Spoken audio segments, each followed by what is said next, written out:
Hello, fabulous friends, fans, and superstars. Welcome to Synchronicity Web TV. I am your host, Nadiya Shah, and this is your moment of synchronicity. Well, I'm so excited to celebrate with you today, Celeste Brooks. Now, Celeste is someone that I've been following online for a little while, and I've just loved her insights, her wisdom, her knowledge, her skills, and her energy. And I think you're about to see why. She just radiates such good energy. And she was somebody in my mind right away. And I said, I want this person at Synchronicity University. And I love that she is going to be coming to Synchronicity University now as part of the July 2023 speaker series alongside some incredible speakers. And for a very limited time, you can choose your tuition rate as low as just $5 a class. You've got a little bit more time left to do that. And you're about to see just what I see when I look at Celeste and how much astrology, wisdom, and love and knowledge she has to give. So, Celeste, welcome. Thank you for being here. Thank you so much for having me. I'm so excited. Me too, because like I said, you just create this wonderful energy online and you have so much to share. And so you are coming to Synchronicity University. This is really exciting. You'll be teaching about eclipses at Synchronicity University. So, why do you love eclipses? What is it that inspires you enough to teach it? Yeah, so I'm a Cancer rising, and my moon in Aries is in my 10th house. I am about all things the moon. Like when I started working with it, really changed my life. And watching one of the things I love so much is astrology in action. And so watching during eclipse seasons how what is going on in the news relates to, the transits, the chart of the eclipse really has been something that just fascinates me endlessly. So, and yeah, I just love watching them come to life. And I think it's like a puzzle. So we know something about what's coming, like this 29 Aries eclipse. I had been so obsessed with what is this going to mean for us in the collective, and the fact that Jupiter was combust during the eclipse and that Mercury almost got to Uranus and then turned around and went back. Like I was like just looking at this, seeing all these things and being like, what could be the stories that come through? And so that's why I'm so fascinated by them, because and I feel like in our own lives, I like to use the image of with eclipses, you walk through a door and then when you turn around there's a wall. It's like the channel changes when the light is cut off, and what was before is no longer. And sometimes with people, an eclipse lands like a whisper, but other times it's like the huge things in our lives are bookmarked often by the eclipse season. So that's why And I so, love them so much. yeah, so either they come in like super dramatic, here they are, or they're more of a personal prompt. And do you think that's depending on how it's aspecting your chart? Yes, I think how it's aspecting your chart. Number one, is it especially conjunct, opposite, or square one of your natal planets, especially your personal planets? These are when I see them most having a big effect on people's lives, and especially if people have chart patterns. So, and if eclipse sets off a T square or grand trine or what have you, you can really see the story coming to life in all the different houses of your chart. Yeah. Or the angles. If it's in one of your angular houses, those are really big. And even if you don't see the story right away, the fact that the lunar nodes, the eclipses bounce back between them over, about 18 months, there will be a story in that house or the houses that have been impacted, that if you stay present with life and the astrology, you'll see what is going on and you can be more present as you move through the world in your life when you have this awareness. So why don't we look at the eclipses of 2023, because we've had some interesting ones. We've got some interesting ones coming up soon. And so the first eclipse we had this year has already passed as of our recording this moment in this interview. April 20th, 2023 was the first eclipse of 2023 at 29 Aries, the very end of the sign of Aries. How do you understand what took place with that eclipse and the characteristics of it? Yeah, so 29 Aries, the last degree of the sign is called the anaretic degree. And I'd like to describe it as it's holds that last degree kind of holds all the energy of the sign and what came before it. And so there's a really karmic nature to that 29th degree. And I think this is really a year for self-actualization for people to really, okay, we're moving past that, the whole COVID story. I mean, it's still present, but I feel like 2020 was a reset, and the north node moving into Aries, the first sign of the zodiac. I feel like this is a time where we're like setting our paths forward and thinking about how we've changed over this time. Aries, the sign of the self. I am that last degree. Like, how do you want your coming out party to go for yourself? For yourself, how you take action versus others, Libra, thinking about when the nodes are going to switch into Aries and Libra. So that's one of the big things that I think about, that 29th degree of Aries. Yeah. And the Yeah. fact that the eclipse was near Jupiter, and Jupiter being combust essentially. And then when we see in the news, a lot of Jupiterian topics have been in the news around this eclipse season.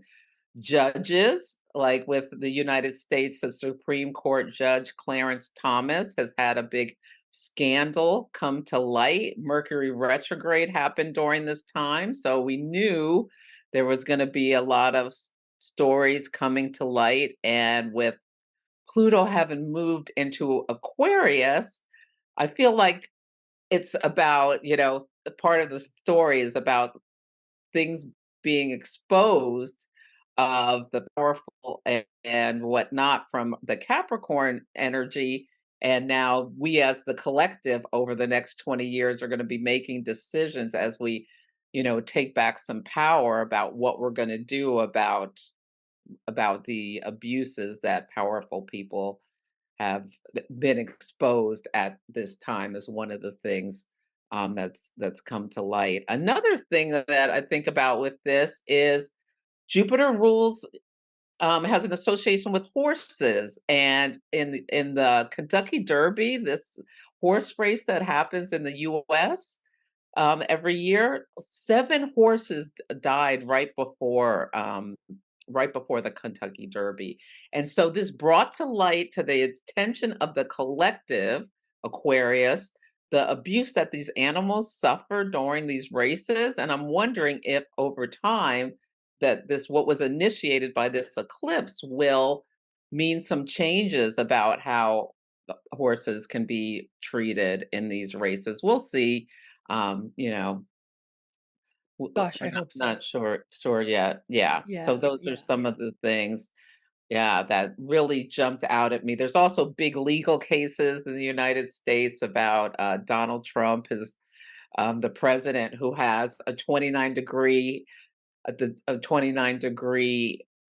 Leo ascendant. The 29 Aries was just boom, to his ascendant from his ninth house of legal affairs. So those are 3 stories that pop into my mind about how the eclipse related, especially to the Jupiter being in Aries being such a feature, and a little bit about Mercury retrograde stuff from the past.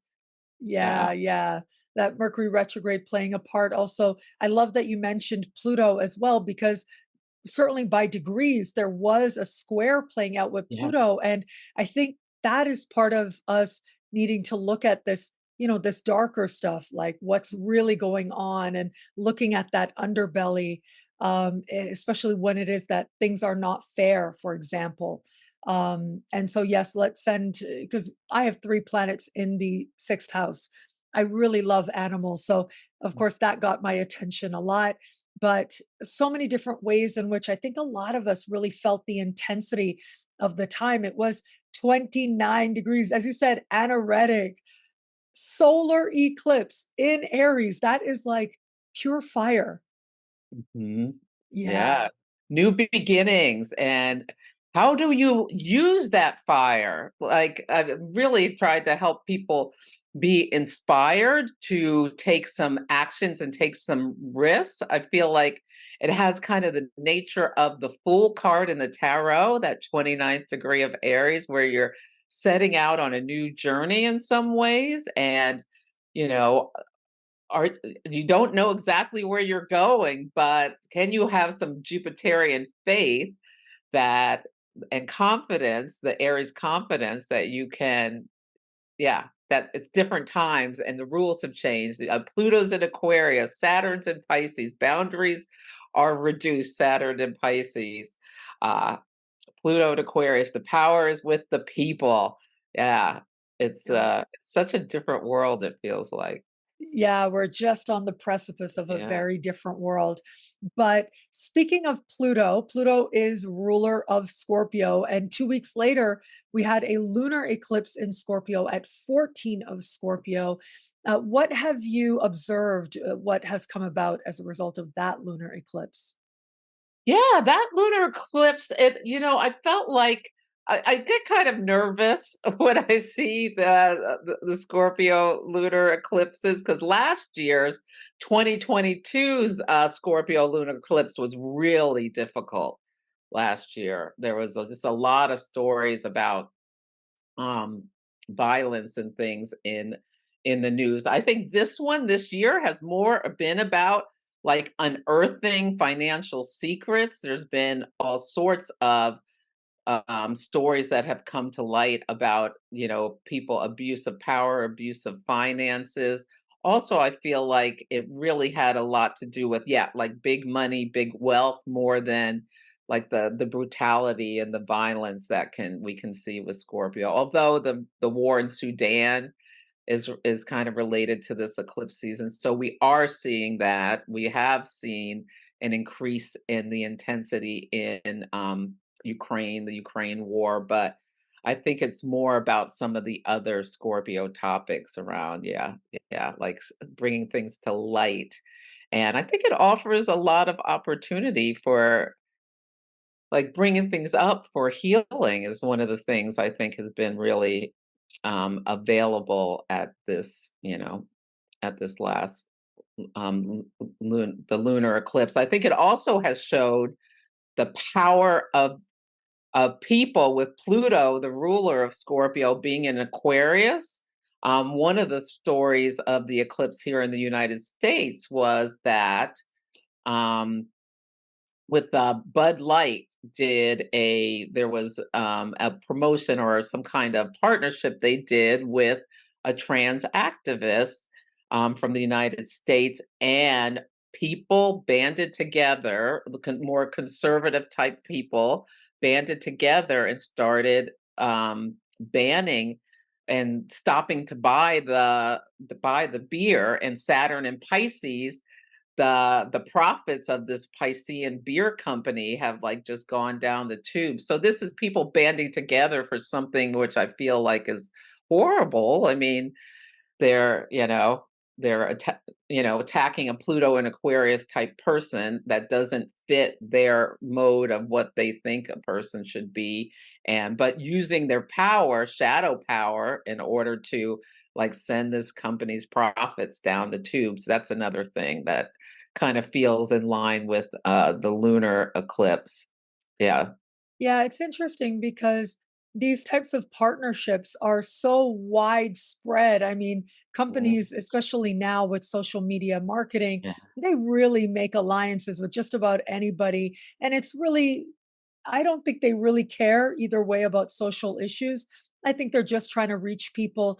But it's interesting because today I saw something that said that just really beer sales overall are down, but the company itself behind Bud Light, their sales are steady overall because they also sell seltzers and all kinds of things, and the sales for those are up.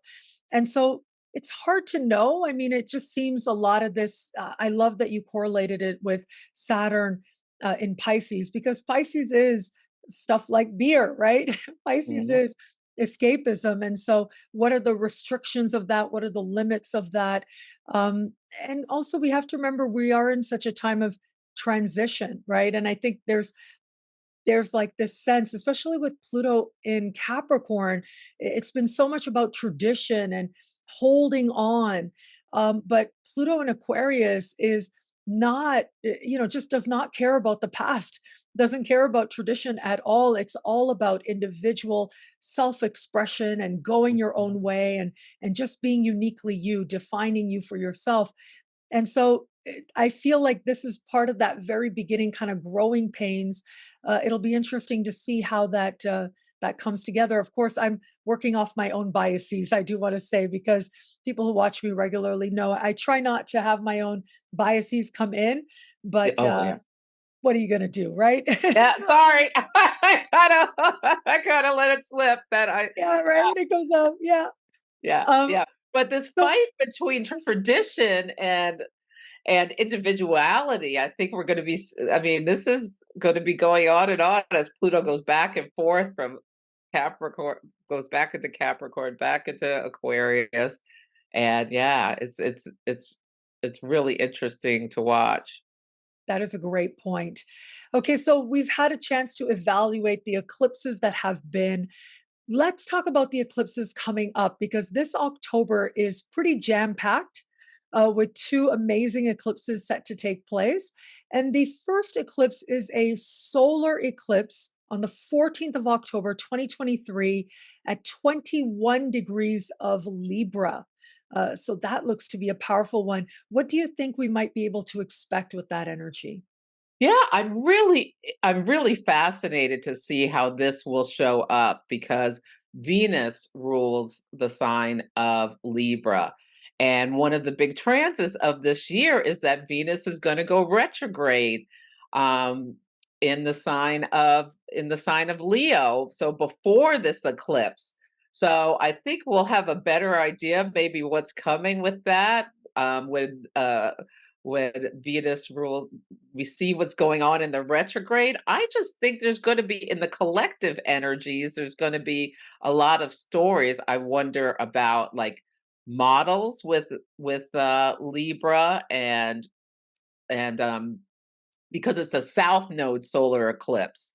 So there's a difference when the north node is near the solar eclipse and when the south node is near the solar eclipse. I think there'll be like really potentially big shadows coming up around Venusian, especially Venus and Libra type people with, yeah, with models, with the art worlds, relationships, a lot of news of relationships either transforming, like with Pluto and Aquarius, or being untraditional, or yeah, yeah, different rules with relationships. And we also may see a lack of tact and civility could be something that's coming up with this.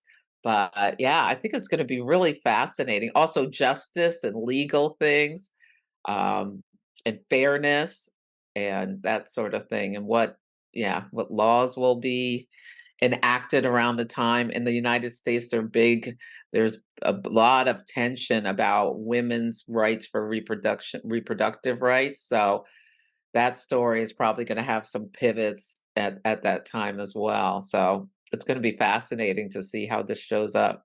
Yeah, isn't it interesting? I just realized that that eclipse will be square Pluto, which will be sort of in the late degrees of Capricorn at that point, but it will also quincunx. It'll quincunx Uranus and Neptune on either side. And so there's this sense of all the outer planets being involved. It makes it a time that feels like it has that much more consequence. Yeah. That's gonna be fascinating to see how that shows up, especially since I believe Venus is gonna be in Virgo, the sign of its fall at that time. So you've got a really weak Venus, you've got this eclipse, and with Pluto, Uranus, and Neptune being activated, it's gonna be fascinating. One of the big things about I'm noticing about Pluto and Aquarius and Saturn and Pisces, those two transits happened within 2 weeks of each other. And there seems to be a lot of stories going together about that, about can you believe what you're seeing with your eyes and in the relation to art or even just media and propaganda. This feels like the Neptune side of it. They're showing like fake things happening that look really real. Like I saw a reel about it looked like someone had attacked the Pentagon or something. So it reminds me of like from the 19, I think it was 30s, War of the Worlds by H.G. Wells. They did this radio broadcast about the book where people were freaking out thinking this was real and that aliens had come from outer space and were attacking people, and how the images and technology is being used to present false realities and like Saturn and Pisces, what's real, what's not real, technology with Pluto and Aquarius, and then you bring in this Neptune and Uranus with the eclipse. Huh, it could be something really interesting. Yeah. And I'm thinking about how I love that you mentioned Virgo will be, sorry, Venus will be in fall while moving to the sign of Virgo. Mhm. That's right after the whole retrograde season of Venus in Leo is over. And that Venus in Leo retrograde season, it's a doozy. I mean, Venus is squaring Uranus 3 times. Quincunx Neptune 3 times as part of that larger transit. And I've been saying to people, like, just, you know, don't do any cosmetic stuff. Like, just don't. I mean, I have a bit of a funny example, and I guess it was, no harm, no foul in the larger scheme of things. But there was once, many, many, many years ago, there was a Venus retrograde, and I remember up until that point, everything I was wearing was black. There was like a little bit of a while, maybe a year, I'd been wearing all black. And then for some reason, I wanted to wear yellow. And I never liked wearing yellow. And I literally went out and I bought like a whole new wardrobe with so many yellow pieces. And I rocked them during the Venus retrograde. And Venus went direct. And I just couldn't stand all this yellow clothing anymore. I just went right back to my black wardrobe at the time. And so, yeah, like I said, no harm, no foul. But it's interesting to consider in the context of that we're going to have this very powerful Libra eclipse, which is connected to Venusian energy. Venus won't be strong. And so many of us are saying, astrologers are saying, don't have cosmetic procedures, don't make dramatic changes to your appearance or whatever. And so what celebrities might actually go for it and do something like that and maybe not have the best outcomes. So let's just send a Yes. lot of wisdom out there to whoever you are, whether you're a celebrity in your own mind or, sort of in a larger context, whatever it may be. May we all use the Venus retrograde and the eclipse to connect with a deeper love, right? And that's not Yeah. to say, I mean, look, if you have a cosmetic procedure, it has nothing to do with love or self love or whatever. But I think that when we have energy like this with this eclipse and a Venus retrograde, um, the lesson is to find a sort of a higher, more profound love beyond the superficial, to get really honest with yourself about what beauty is and to see it beyond just the external factors. I think that's where our learning and our strengths are.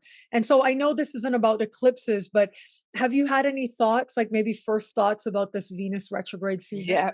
Yes, I'm really interested to see what happens with celebrities because a Leo, I'm thinking celebrities or royalty. Yeah, that there could be big stories about that. One of the things that relates into Saturn and Pisces, sorry, my allergies went haywire for a second. Um, with Saturn and Pisces, there's this big blob of seaweed that's been floating towards the United States. And I'm wondering if that will be part of the Venus retrograde, what people going on vacation. And it's kind of, ruined a bit because you can't swim in the water or it just stinks on the beach or it costs more because the places you go have to add in bees to clean up all this mess or something like that. So I'm thinking, yeah, it's not going to be the hot girl summer we'd all like it to be in some ways, because for some people, I think it'll be a lot about vacation because that's so Venus and Leo that there's problems. It could be weather, it could be like the seaweed blob, it could be something we're not even on our radar that comes up that puts a damper on vacation stuff. Oh my God. And And you know, I'm a there's like Sag moon. there's a time when both Venus and Mercury are retrograde. Mercury in Virgo and Venus in Leo. That's gonna be, I think, a little bit wild that week. Yeah.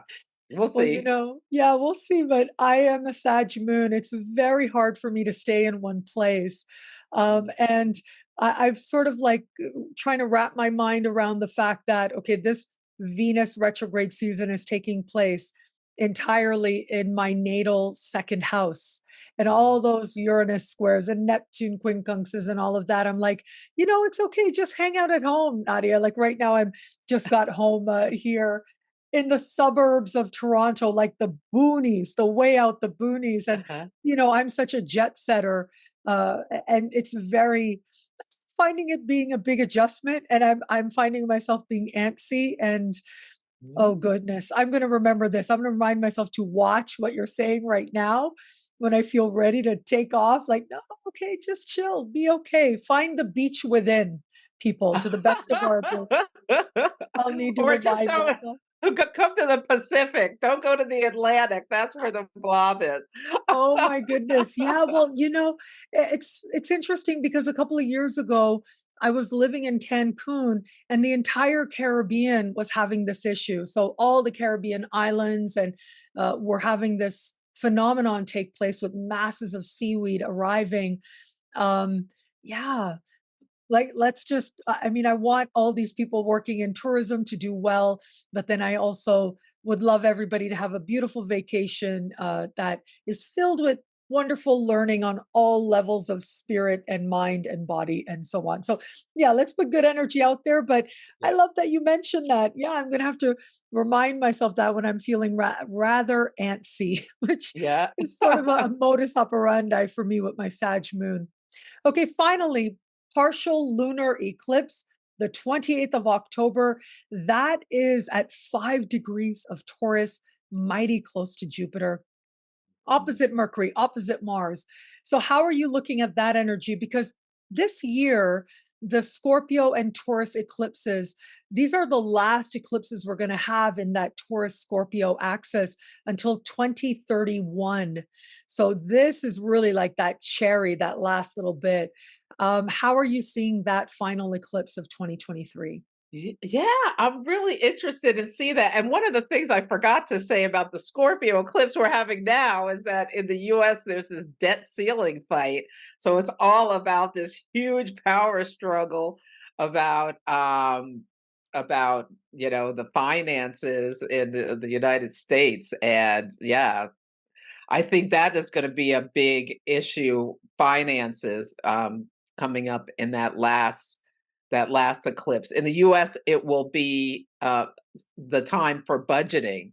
And yeah, hopefully it won't be another season where the US does not have a budget and we have all these kinds of problems.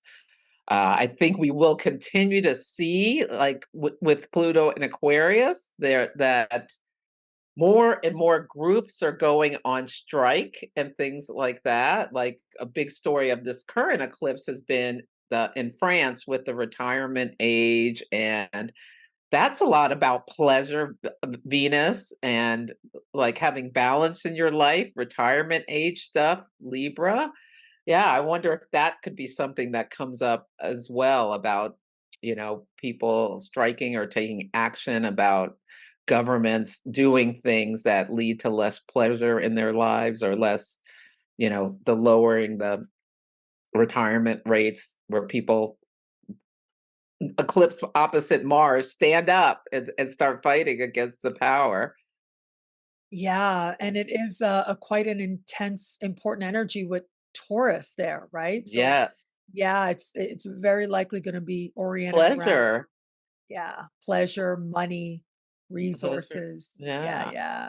Isn't that interesting? So we've got a lot to look forward to in 2023. And Celeste is going to be talking a lot about eclipses as part of the July 2023 speaker series at Synchronicity University. You've got just a little while left to choose your tuition rate as low as just $5 a class. Come listen to Celeste talk about eclipses, help you to make a connection to them, help you to work with eclipses as well as they take place in your chart, in your sky. So I think it's going to be an incredible class. Celeste, thank you for being here. I loved getting to know you. I loved talking to you, and I'm really looking forward to your talk. Oh, thank you so much, Nadia. It's been an absolute pleasure. And thank you, everybody out there, for watching. Until we connect again, take care. Bye.